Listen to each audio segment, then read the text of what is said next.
up? It's your boy Jack. It's your guy Nate the Great. And we are the Virtual Smoke Deck Podcast. Welcome to the Virtual Smoke Deck, where every conversation feel like you're chilling in the lounge. Here we spark more than cigars, we spark real conversation. From culture to community to business, lifestyle, and conversations that you would normally hear in the lounge. Every week we sit down with voices that matter over sticks that hit. Man, we are the Virtual Smoke Deck, man. Brother, welcome back, my guy. Yes. My guy, we are rolling.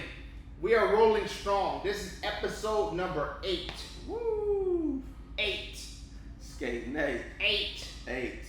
Jesus Christ. Where's time going? Hey, time flies when you're having fun. Like 100%, like not even trying to be funny, but I'd be like, dang, these weeks are going by quick.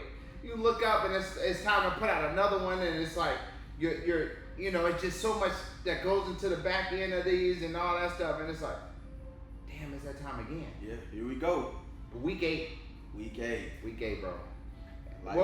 What is one of the biggest things that you feel like you have learned or appreciated or noticed over just the last 8 weeks? 8 weeks, just And just in regards to the Virtual Smoke Deck Podcast, have you been hearing anything, whatever? Oh, definitely been getting some good feedback for sure. Just in the comments, friends calling me up, hey Nate, hey man, maybe this or that, just solid feedback, good helpful criticism for sure.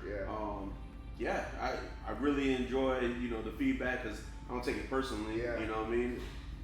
If you want, you can come on board. We can have you in the studio live. You know what I mean? It is funny that like every time you start doing something, then all of a sudden everybody becomes the critique queen, and they know everything that's right and wrong, and it's like, okay, so let's get in the studio and you actually help tweak this stuff out. You write the scripts and you do. Get some of that. Yeah, like get all of it. Like we don't want it at all. But I want the same energy though. That same energy, like you should be doing it there. I want that same energy. And when we write the script, that same one. Give it to me. Hey, don't have cut me. Don't shortchange me. Don't shortchange me at all, boy.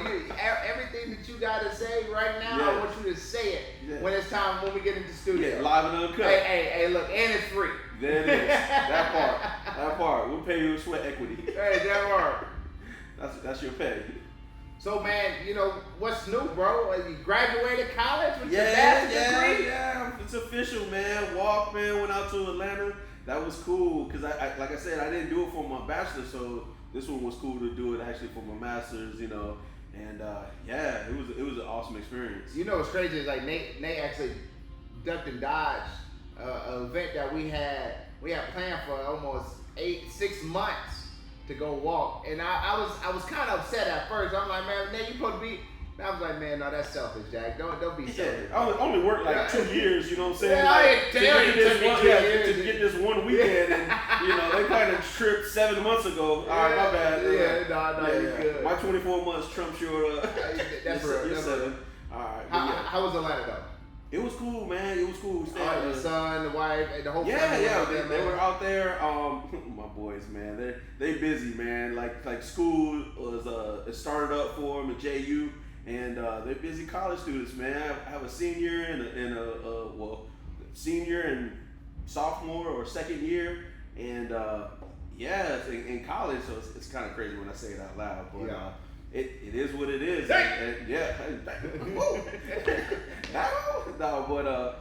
So they drove up like that morning. Oh, they drove up that morning. That's responsible stuff right there. Got there at 1:30. I had to be there for 2. They got there at 1:30. We followed each other, went over to the venue. I did the ceremony. We took some family pictures and stuff and whatnot. All right, Dad. They left. Back in Jacksonville by 10:30. At night? Yeah, at night. Kids not playing. Yeah, all to get back to school. They had a party. Nah, they had a function. I'm like we out here trying to function. Someone went all the way to Atlanta and back just for a function. Yes. Oh, they've done it before. They've done it like went all the way out there and did a whole concert, and then drove back late that night. That's crazy. Yeah, they was hurting too. That's called team no alcohol. Yeah, they was hurting. Because there's no way you do that with an ounce of liquor. No. Actually, they weren't 21 yet. Yeah. But it was just the fact that you like partied and danced and cheering all the crowd and everything in the concert, mosh pit, the whole craziness, and then drive like 6 hours, five and a half hours back to Jacksonville that same night. I was like, ooh. But I can't even do no stuff like that.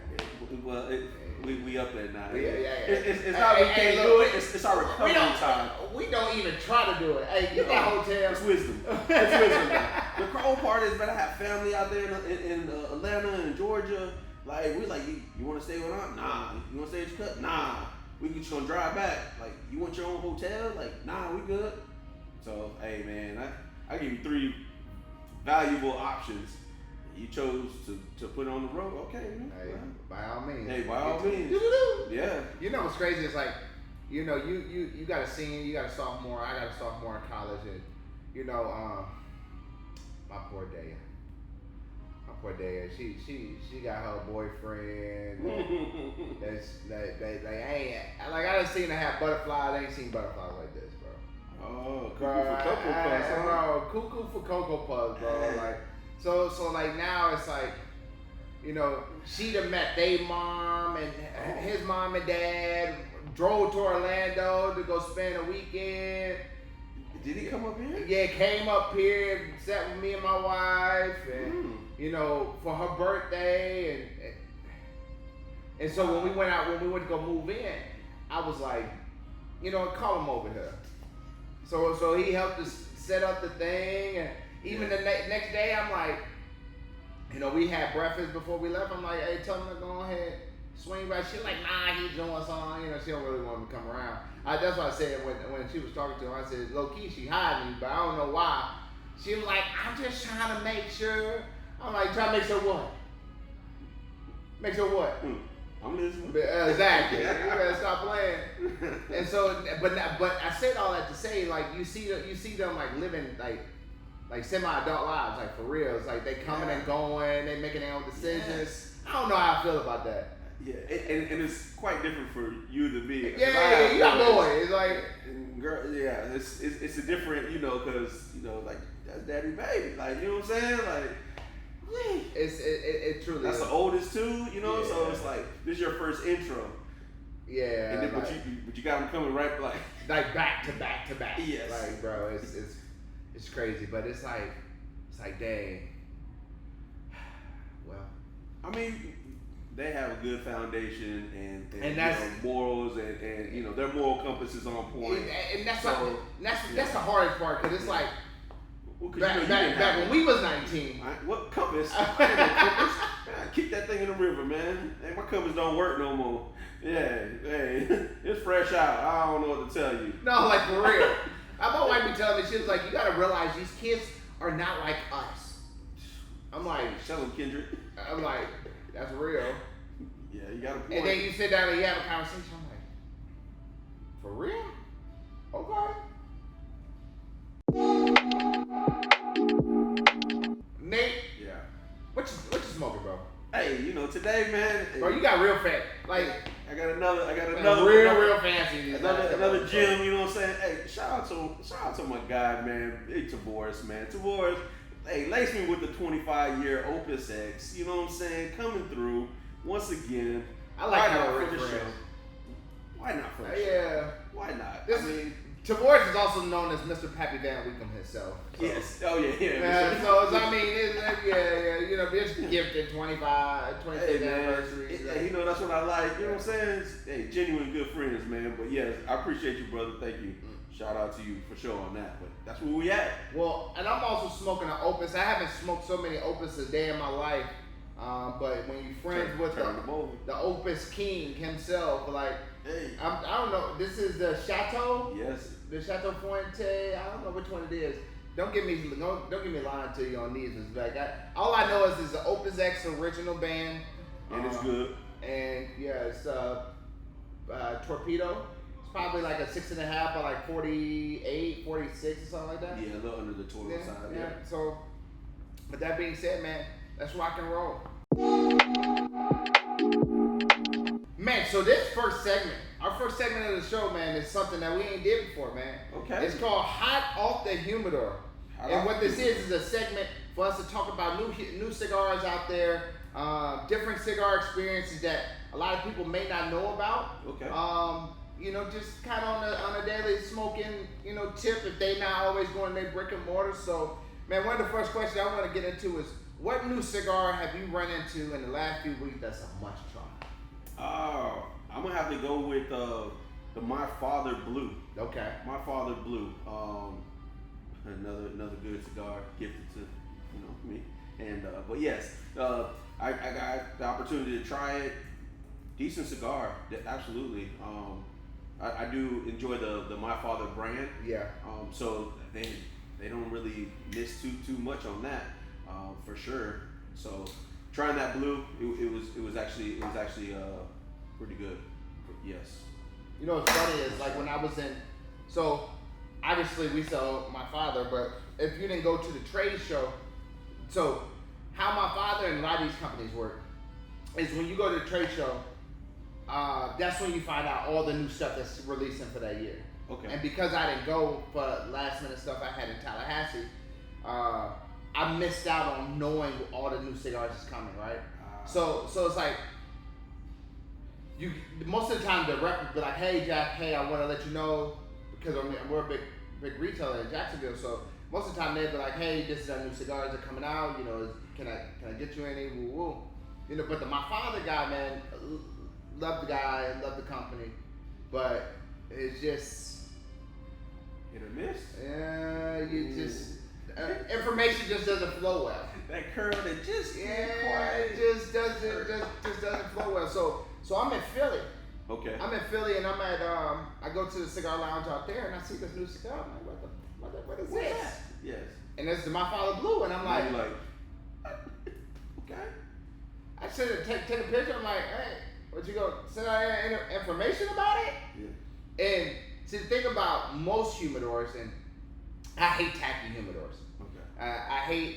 I hate when people bring in stuff and they don't have nowhere to put it, and they just put it on like a countertop or something like that. Like it's not humidified. It's not nothing. It's just there. Okay. Right. So we don't get every single new cigar simply because we don't have a place to put it all the time. Mm-hmm. And so, boom, we end up reaching out to him. And I'm like, bro, what is this? So we're gonna actually have that.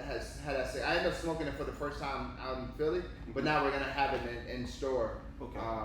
At all three sizes, the Robusto, Toro, Gordo. I think they got Bella Cusco, Corona, or something like that, or Churchill, Corona, or something like that too. Three's good.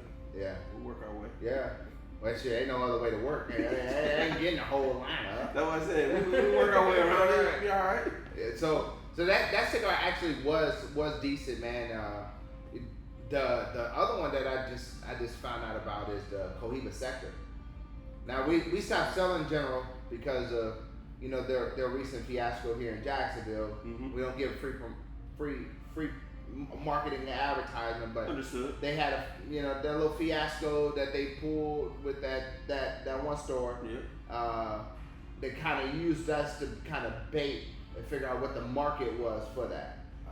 Yeah, so we stopped selling them a long time ago. But Scepter was one of those that I thoroughly enjoyed.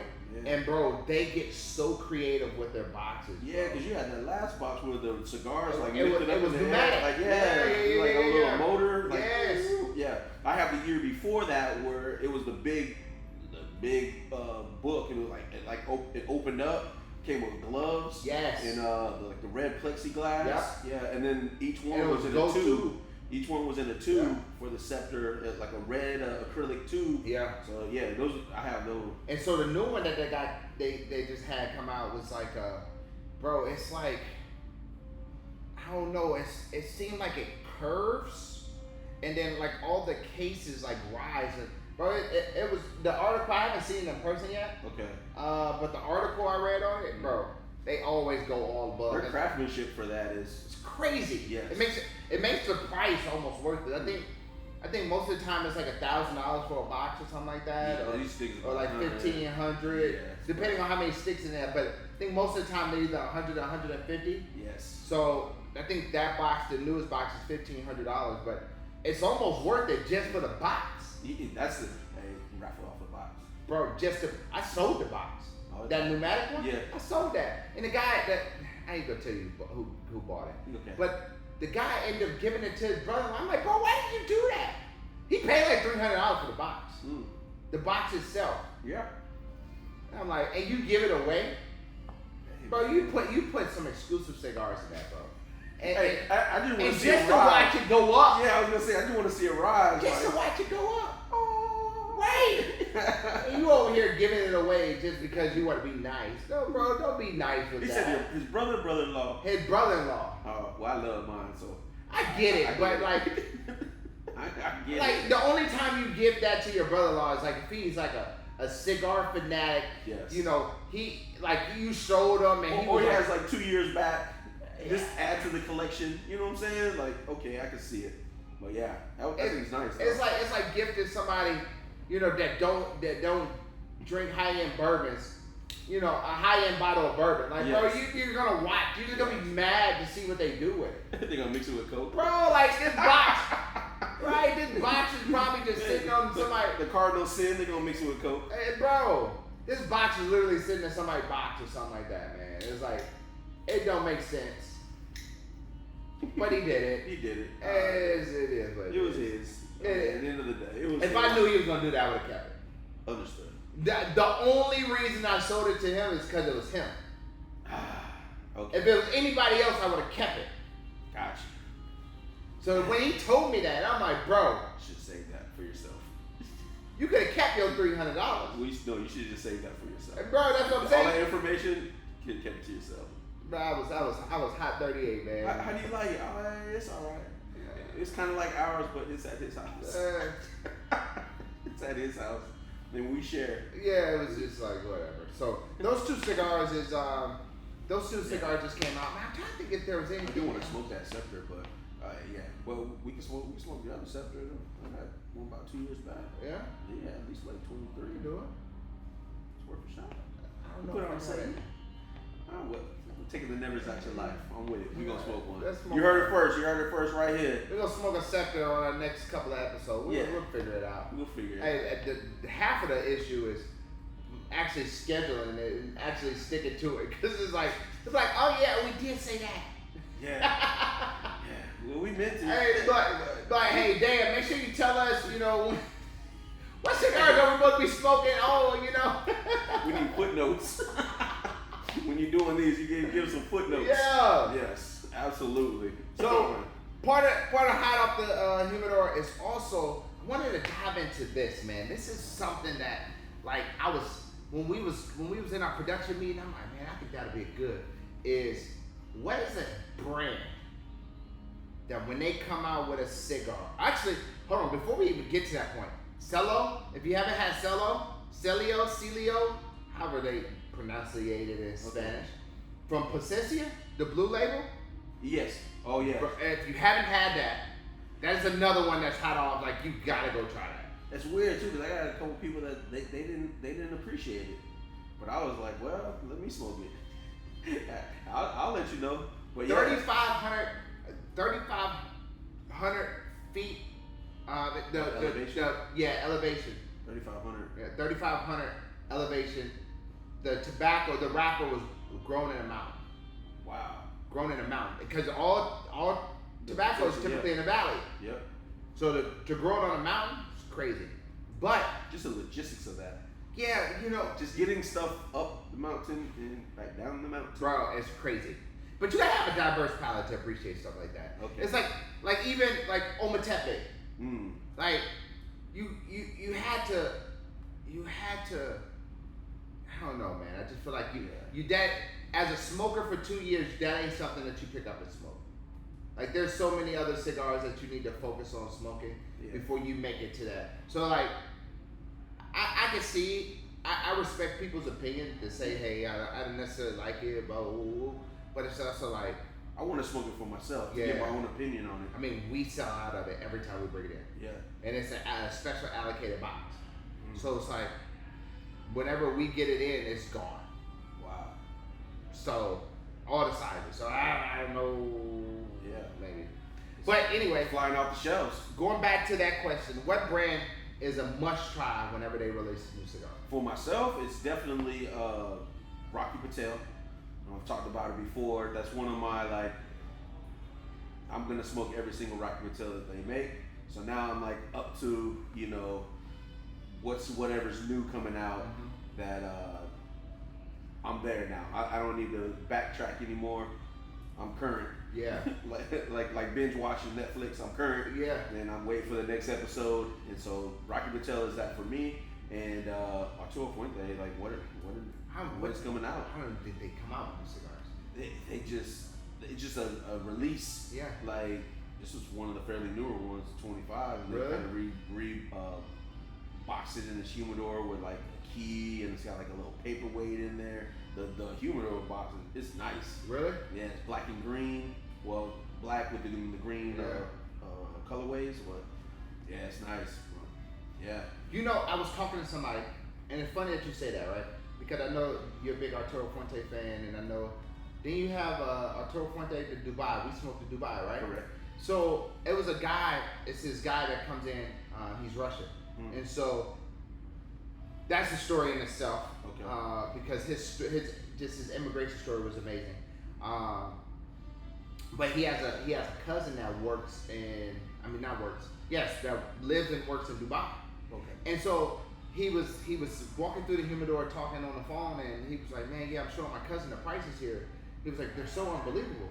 I did not know that it's 110% tax on cigars in Dubai. Yeah. That's freaking nuts. Yeah. Like California's like 75 to 85%. Yeah. 110%. Yeah. So literally, you have like twice. He was like, "There's no cigar less than $50."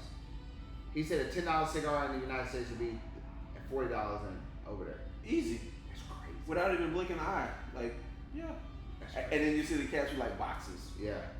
Man, you paid overpaid. Market. Yes. You basically bought 2 boxes and only got 1. So somebody got you. The government. Yes. But that's because it's not really. It's kind of new there. It's not that like more of a smoking hookah. It's more their kind of culture. thing. Yeah. Yes. And culturally speaking, yes. But like cigars is not all the way there. But yeah, I definitely could see it. It caught me off guard, man. I was like, huh? What? Yeah. That's why they have like Just the imagine, Dubai duty free edition, so you can kind of get away from some of the taxes. Just imagine like Cubans, like how overpriced Cubans are already. Yes. And then you put them in that type of market where it's like plus 110%. Golly. Yes. I think one brand that's for me would be Presencia. Padron. You like Presencia. Presencia Padron is a must try for me, man. If they come out with a new cigar, I gotta try it. Yes. One, we gotta bring it in, but we also gotta try it too. Yeah. So, like those 2 brands, I think just don't miss in that type of market. So. And they're consistent. Yeah. They do make a good quality cigar. Consistency is key. You know, that's my favorite word. Consistency is be the same. 10%. Yeah, don't be acting brand new. Just get it what it is. So you look for that quality, and you don't. That's the thing. Like high-end cigars, you don't mind so much paying that. Yeah. When you know what you're getting. That part. You know what I'm saying? If you're paying high-end prices, and then like it falls apart on you. You're like, man, what's going on? Mm-hmm. Now we have problems because I feel a certain kind of way. You put out this product, the expectation and the bar that you set, your standard is so high that I wanted to at least meet it, if not exceed it. Right. So yeah, that's just my pet peeve on that. Yeah, if you're gonna do it, do it. Do it and do it right. Correct. Do it right. We're gonna roll into our main segment of the day is Ashtray Confessions, man. Okay. This is a topic that we get to go in and we just get to talk about, different things that we do, and just a general conversation, man. Yeah. So the first question is, what do you do when you're smoking a cigar that you don't like? Oh, me personally, we're done smoking that. I give it a good go. Sometimes I try. What's a good go? I try to thug it out. I try to get you at least half to maybe 3/4. But sometimes, it's been a couple cigars. I just like, I can't. I refuse. Yeah. I'll just light something else that I enjoy. Yeah. Hey, let me have the card though. Let me stop smoking this. Yeah. But I at least attempt to, give it a shot. Yeah. Try to get out, the first stage, so to speak. Yeah. And life's too short to smoke a bad cigar. Man, yeah. I'm the same way, but you gave it a lot more grace than I give it. Yeah. I usually don't give it too much grace. I do a cold, within the cold. Yeah. I do a light. After I light it, I'm gonna puff on it a little bit. Mm-hmm. But if it's not hitting on nothing, I get it. A lot of people say, man, at least give it to the first third to see if it changed, because it could change. Yeah. But most of the time, I don't give it that long. If I'm not firing on, like I'm almost to a point like, how the hell did you come up with this blend and like, you know what? Let's mass produce this. It's just a great blend. It's like, who thought that? Like it. Yeah. And if you did think that, like, why did you think that? Because it does not make sense. What was your motive behind it? Right. It's just, I ain't gonna throw nobody under the bus. I ain't gonna throw no brand under the bus. But there's some brands that I just don't smoke anymore because you have had too many inconsistent cigars. There it is. Crappy cigars. Yes. And it's mainly off of notes. Like I hate too spicy of a cigar. It should not, in my personal opinion, no matter what the cigar is, I don't feel like it should start off like just a pepper bomb that feel like you bit into a jalapeno. I don't like spicy food already. So I dang sure don't like an overly spicy cigar as soon as I light it up. Gotcha. I get it if it's a Maduro or whatever, yada yada, whatever. But sometimes it ain't a Maduro. And you just got too much of a spicy cigar. Bro, we got 4 or 5 puffs and that job hitting the ashtray. Move on to the next. Hey man, move on to the next. Hey, shout out to P-Rod. That's his animal, man. Bro. I've watched him like 1, 2. He might look at it, hit it again. Nope. Exactly. That whole stick down there is in there. Like, yeah, bum. I love our ashtray, dog. Yeah. I'm trying to tell you. No disrespect to hey, just cut the top. Hey, bro, all these cigars I have. You know what's crazy is like I say that I don't know what it's been, but the last like 4 or 5 days, I've seen like people that just unfortunately, in a rough situation, like going through cigarette butt bins and like grabbing cigarettes out of it in the last bro, I've probably seen it in the last couple of days like 4 or 5 times. Just random. And I'm not even just saying Jacksonville. I've seen it. Yeah. I've seen it on the cruise. You've been traveling. Bro, I've been traveling. Yes. And I'm like, bro, what the heck? And I'm like, no. That's how you get hepatitis. That's how you get COVID. I'm like, bro. But I nevertheless, they want to smoke a good cigar, boy. If you need to cherry pick an ashtray, me and P-Rod ashtray, boy, there's some good. That's it. You can get some good cigars out of it. Well, good to you, shitty to us. that part right there.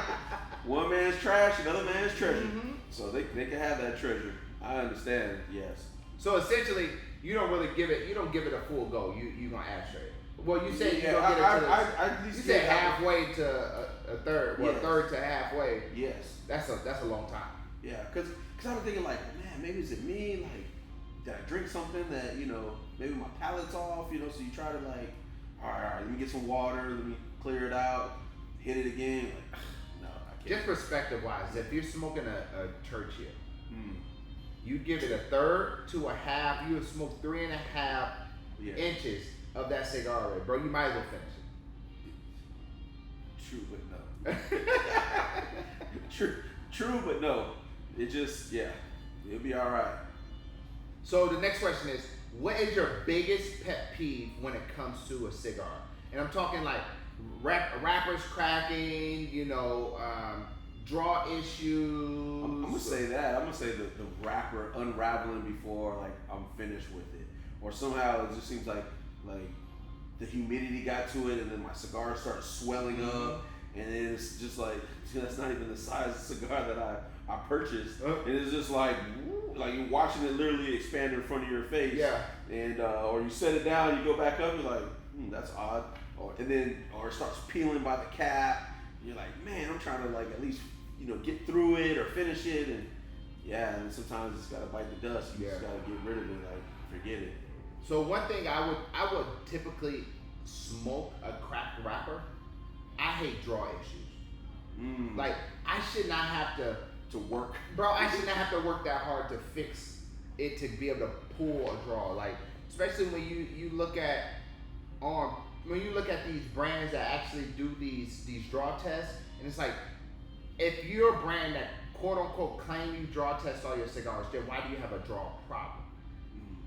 That don't make sense to me. Why am I using my tools to like dig in? Oh, yeah, every now and then you get a knot, but I get that. But like, I shouldn't have to be jamming my cigar just so I can loosen up. Draw test. Yes, so I can loosen it up so I can at least enjoy the thing. Yes. Yeah.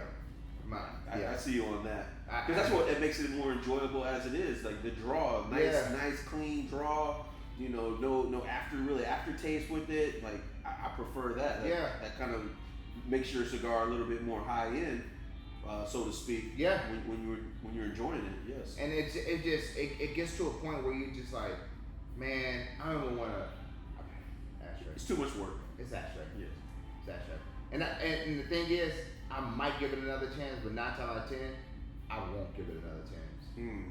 Like, but you have an opinion on it. You at least tried it. Yeah, I at least tried it. What irritates me is people like, oh, I don't like that. Well, how did it taste? Like, what happened? What? Oh, I didn't even have it. Somebody else said they didn't like it, so I know I wouldn't like it. That's the worst. Grow up. Come on, man. Grow up. That part. It's like what? Yeah. So if I say something nasty, you just gonna be like, oh, that's nasty. Yes. That's stupid. If I tell you something ugly, you gonna say it's ugly. Or even you say something's good, you're like, it's trash. Right. Exactly, bro. People's taste buds is not the same. It is not. What do you feel is the most underrated brand on the shelves? Underrated. I had one gem that I liked, and Mike Harris turned me on to it. Was that Magic Toast? Alec Bradley. Alec Bradley Magic Toast. It was a Honduran. So that's a blend. Yeah. I'm talking about the entire brand. So you think Alec Bradley is the brand? I really like that one. I don't know if I smoke all of Alec Bradley's cigars, but I know that particular one. Like if I'm like cruising around, like ooh, I ain't smoked that. I will go hit that. Grab that. But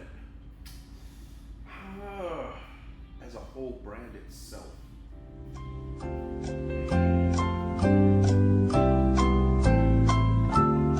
They do pretty well, but I would say like kind of some of the underdogs. Sometimes I would say the Drew Estate. Yeah, they're not like always. You don't typically see Drew Estate. It was crazy. It's like they do numbers, but you don't really see them in like the top brands. Yeah, that's why I said my sleeper I think would be Drew Estate. Yeah.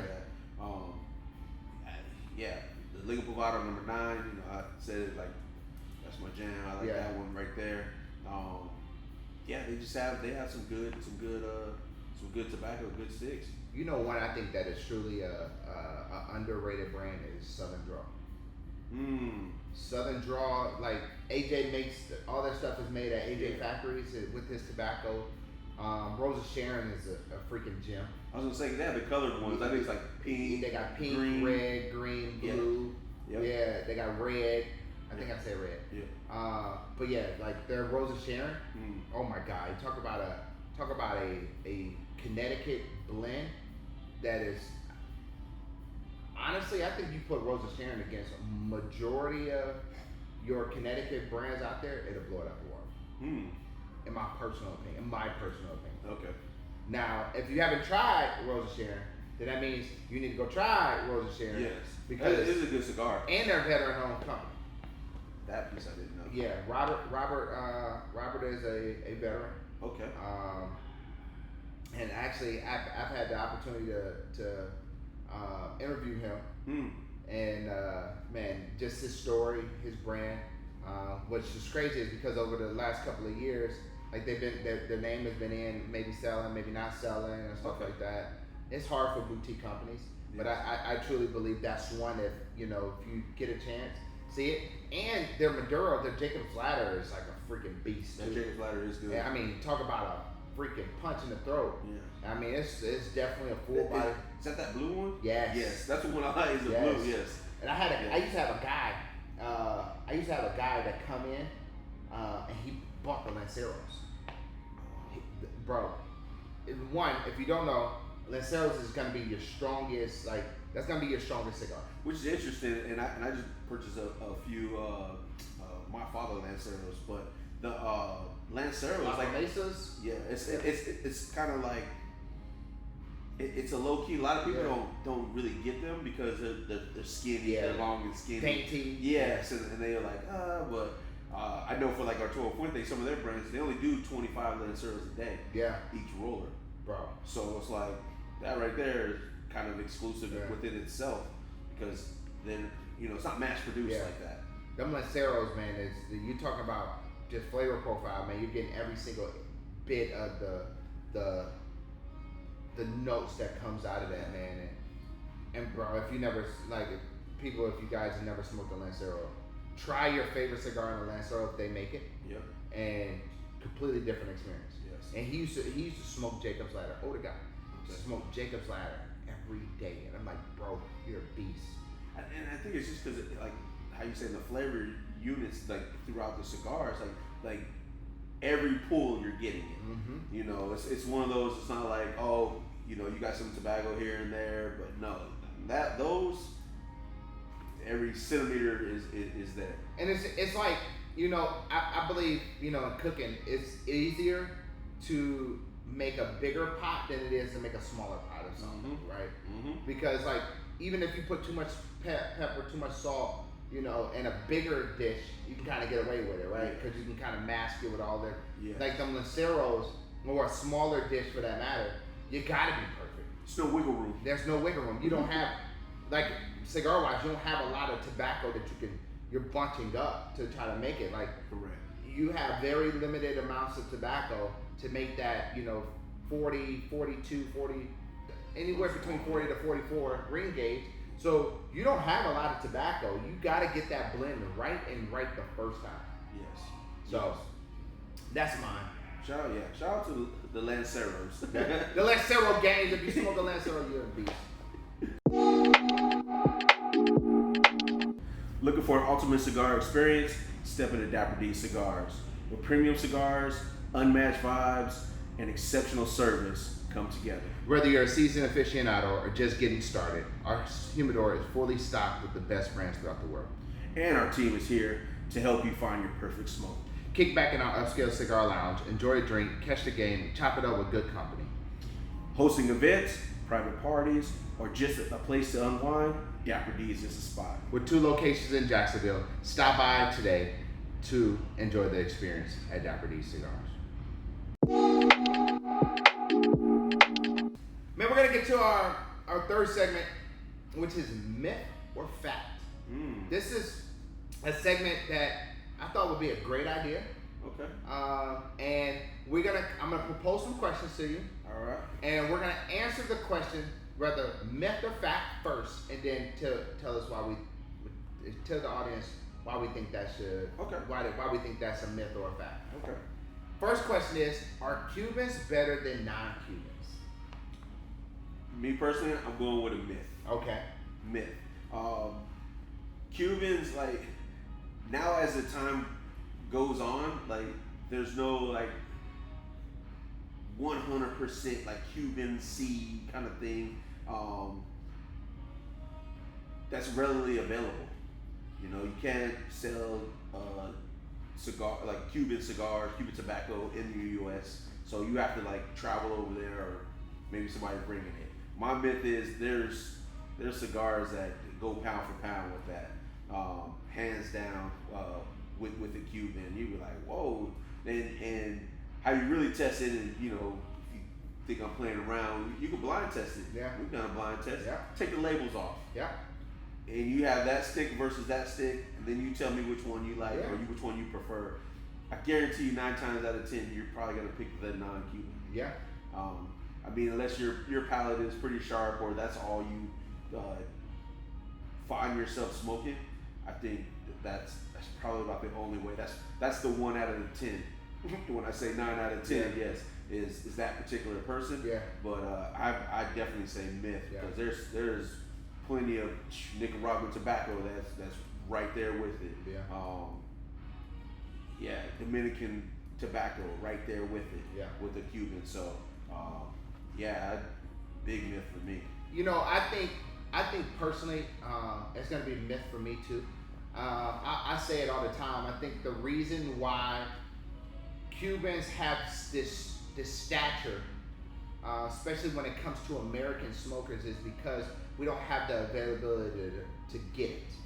I think if we was able to, if the embargo was lifted and we were able to sell Cubans directly to consumer in the United States legally, I think you would still see that Dominicans and Nicaraguan cigars would sell, not if not better,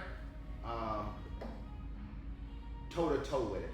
And I think a lot of the reason why Cubans are so high on the totem pole is simply due to the fact of accessibility to them. And truthfully, if you look at the dynamics of the reason why Cubans became this thing, is really because Cubans was at a spot where they were the ideal because of history.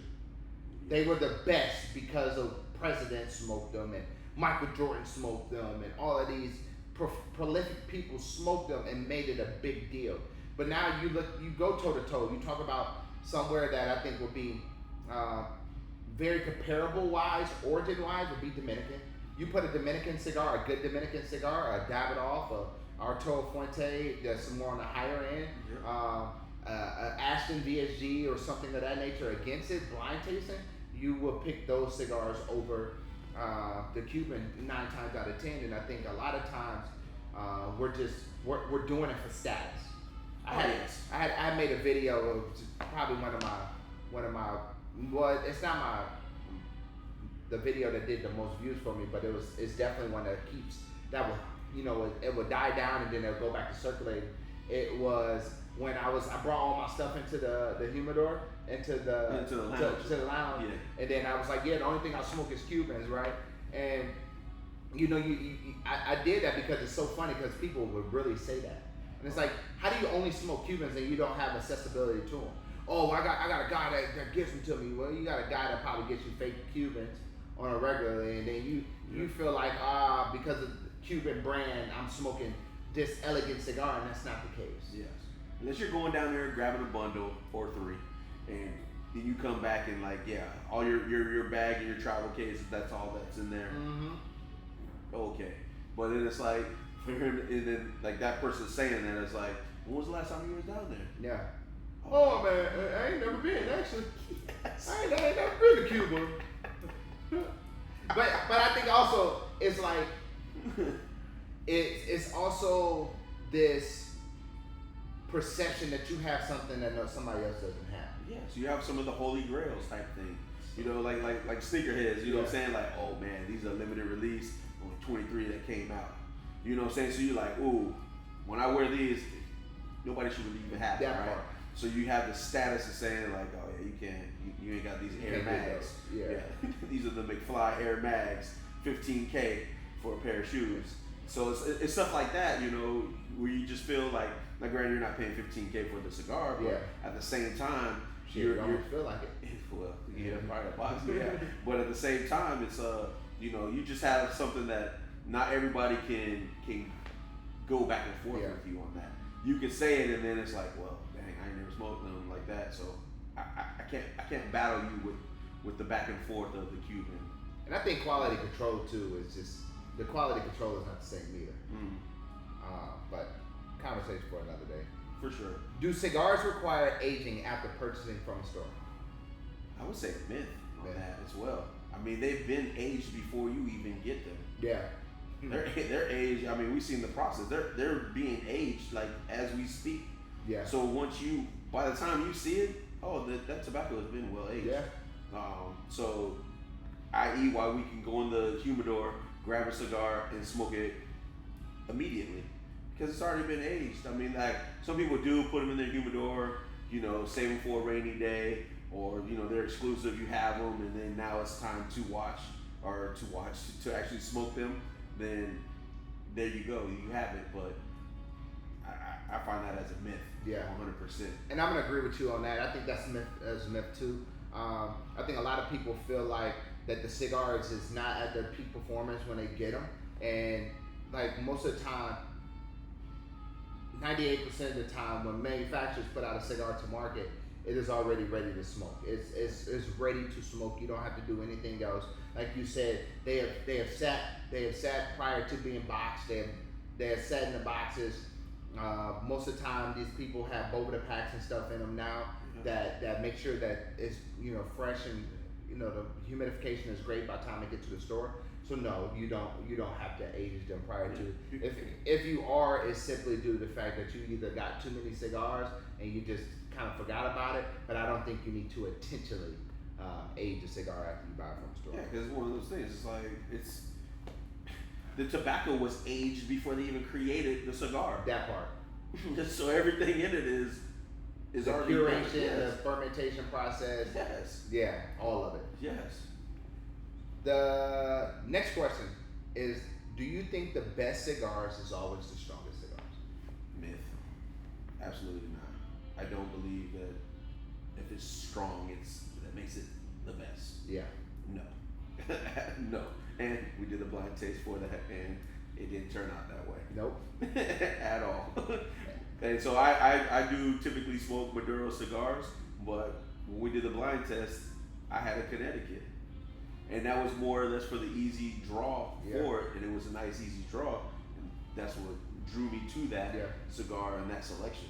So no, it doesn't have to be the Maduro, oh man, this is darker than dark, Cameroon, dark wrapper, and no. It doesn't require all that, for sure. And I would say myth too. I don't believe that the best cigar is going to be the strongest cigar. I think the best cigar is whatever cigar you think fits your palate the most. Some people hate steak and some people love fish. Some people hate fish and love steak. Some people like pasta and hate spaghetti. Dude, it's pasta. Bro, no, it's a different type of pasta, yes. right? I think the best experience is whatever you feel is best to your palate. And I think one of the biggest misconceptions is that if I'm smoking the strongest cigar, then I'm a better smoker than you, and it's like are you? Or maybe you just don't understand your palate yet. Correct. And I think that's one of those, because I'm truth be told, I love a good Habano cigar. Like I go to that sun grown, that Habano wrapper, whether it's Criollo or Criollo or Ecuadorian Sumatra or sun grown. I run to that before I run to the darkest Maduro. Because it's almost like those are like that sweet spot right in the middle. Yeah. It's not quite a Connecticut. It's not dark for like the Maduro. Yeah. Or strong with the Maduro. It's like right in the middle. Yeah. Yes. Find that. Man, we're gonna get into our final segment, which is truly one of my favorite segments. Absolutely. It's our cheers segment. Oh. This week we're rocking with the Blanton's Gold. And one thing I love about the Blanton's Gold is now it's easier to find, but as you see, this little sticker right here shows where I actually got this bottle from. This is a UK exclusive Blanton's that was recently introduced to the US market, but was only made for the UK market. And so they had different types of Blantons, like the black, the white, the green, the brown, the gold, that was only in certain markets. So it really made it fun collecting it, because you had to go other places to actually try this Blanton's and get it. So this was actually brought back by a friend that was in UK that was like, man, this is it. So this week, man, we're going with the Blanton's Gold, bro. Ooh-wee. That's a pretty little pony too. That's a pretty little pony. Cheers, my friend. Cheers. See them lines. Ooh. Yeah. That smells good. Good lines. Whew. So smooth. So smooth. Oh my God. Yes. You so got smooth. It tastes like I don't know if it's based on what I've been smoking and mixing it in with the actual Blantons, but I taste like a little grape, like a little fruit or berry. It almost tastes like either a blueberry or a grape. Does have some like, sweet little hint. Yeah, to a little hint to it. Yeah, bro. All natural. This is, look at that pairing. Jesus. Opus X with Blanton's Blanton's Gold. Gold? What? Hey man,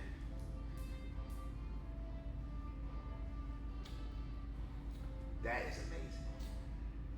That's it. That is amazing. That's good. Appreciate you, friend. Of course, bro. UK friend. Hey, special delivery. Yeah. Special delivery. Cheers, my friend. Yes. With that being said, we are the Virtual Smoke Dag. I'm Jack, the cigar enthusiast. It's your guy, Nate the Great. And again, we are the Virtual Smoke Dag. Thank you so much for tuning in for our 8th episode. Just another opportunity for us to connect with you guys, man. If you're new to the channel, go ahead and hit that subscribe button, turn the notification bell, and give us a huge thumbs up. Every Wednesday at 12 p.m. we drop a new episode, so make sure you tune in and got that notification bell so you can get notified when we drop a new video. With that being said, man, cheers, bro, and we'll see you guys soon. Stay smoking. Cheers. Peace.